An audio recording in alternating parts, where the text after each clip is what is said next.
పశ్చిమ గోదావరి జిల్లా పాలకొల్లులో ఏకలవ్యుని జయంతి సందర్భంగా పాలకొల్లు గాంధీ బొమ్మల సెంటర్లో గిరిజన హక్కుల పరిరక్షణ సమితి ఆధ్వర్యంలో జరిగిన వేడుకల్లో రాష్ట్ర జలవనరుల శాఖ మంత్రి రామానాయుడు పాల్గొని ఏకలవ్యుని విగ్రహానికి పూలమాలలు వేసి ఘనంగా నివాళులర్పించడం జరిగింది. ఈ సందర్భంగా మంత్రి మాట్లాడారు. జగన్ 5 ఏళ్ల పాలనలో ఎస్టీ సప్లాన్ నిధుల్ని పక్కదారి పట్టించి ఎస్టీలను దగా మోసం చేశారని తెలిపారు. ఎస్టీ కార్పొరేషన్ నిర్వీర్యం చేసి సంక్షేమాన్ని పట్టించుకోలేదని తెలిపారు. ఎన్డీఏ కూటమి ఎస్టీ సంక్షేమానికి పెద్దపీట వేసేలా ముందుకు వెళ్తుందని తెలిపారు. ఎస్టీ యువతకు విద్య, ఉపాధి, ఉద్యోగ కల్పనకు అధిక ప్రాధాన్యత ఇస్తుందని అన్నారు.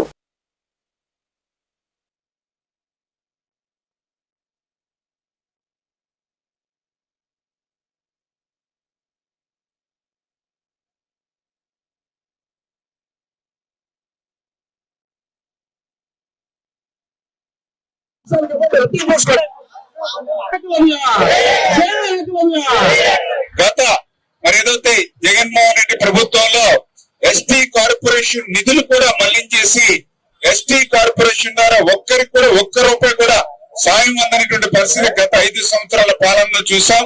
కానీ ఈసారి ఏకలవ్యుడు మరి ఆయన స్ఫూర్తితో చెప్తూ ఉన్నాం, ఎస్టీ కార్పొరేషన్ కి నిధులు మరింత ఇచ్చి పటిష్టం చేసి ఏదైతే ఆ యొక్క ఎస్టీ కార్పొరేషన్ ద్వారా పెద్ద ఎత్తున మరియు ఉపాధి అవకాశాలు, విద్యా అవకాశాలు, ఉద్యోగ అవకాశాలు కల్పించేటువంటి బాధ్యత మేము తీసుకుంటామనే విషయాన్ని కూడా ఈ సందర్భంగా తెలియజేసుకుంటూ, ఏదైతే ఈ రోజు తెలుగుదేశం, జనసేన, బీజేపీ, ఎన్డీఏ ప్రభుత్వం కూడా పర్టికులర్ గా ఎవరైతే అటు గిరిజన ప్రాంతాల్లో గాని ఇటు మైదాన ప్రాంతాల్లో గాని ఉన్నటువంటి ఎవరైతే ఎస్టీ సోదరులు ఎవరైతే ఉన్నారో వాళ్ళ అభివృద్ధికి, వాళ్ళ సంక్షేమానికి కూడా కట్టుబడి భవిష్యత్తులో మేము పనిచేస్తాము.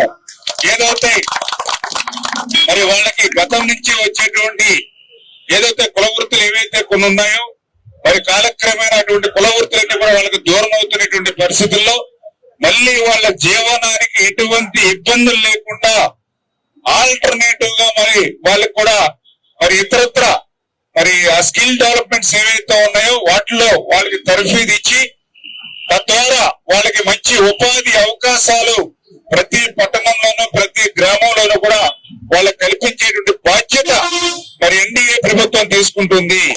అదేవిధంగా ఎవరైతే ఎస్టీ సోదరులు ఎవరైతే ఉన్నారో మరి వాళ్ళకి సంబంధించినటువంటి పిల్లలకు కూడా విద్యకు బాగా ప్రాధాన్యత ఇచ్చి ఆ విద్యలో కూడా వాళ్ళకి, ఎందుకంటే ప్రతి వ్యక్తి జీవితాన్ని మార్చగలిగేటువంటి శక్తి ఒక